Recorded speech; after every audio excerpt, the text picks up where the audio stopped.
Today we will talk about the method of displaying the properties panel in the Revit.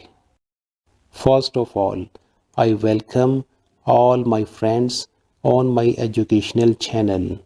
Subscribe my channel and press the bell icon for latest videos. Like and share also. To maximize drawing working area, the properties panel can temporarily be hidden and displayed as needed. They can then be accessed through the following 7 methods.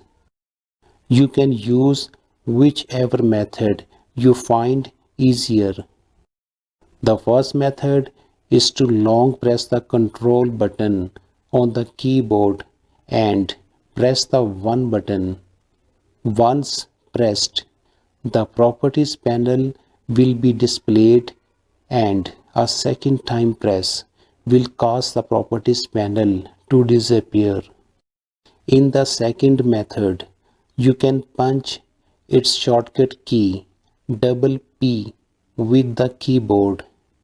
Punching this shortcut key once with the keyboard will display the properties panel, and again in the second time using this same shortcut key, properties panel will hide.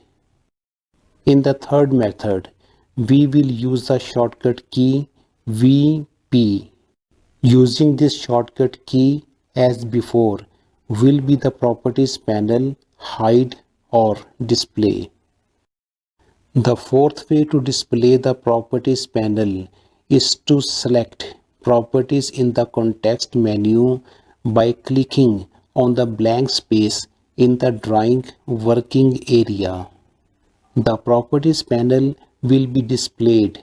Doing the same again will hide the properties panel.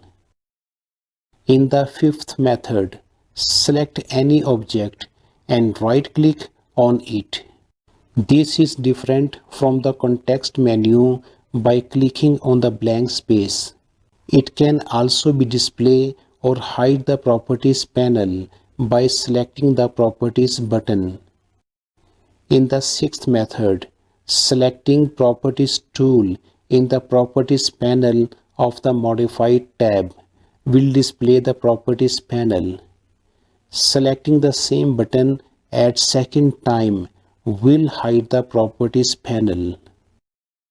And in the seventh method, properties panel will appear by selecting the user interface drop-down list in view tab and check properties button, and properties panel will hide by unchecking the same button. You can use any of these methods to display the properties panel. So that was the today's topic of displaying properties panel. Hope you understand it. Stay tuned for more educational videos. BIM Talks.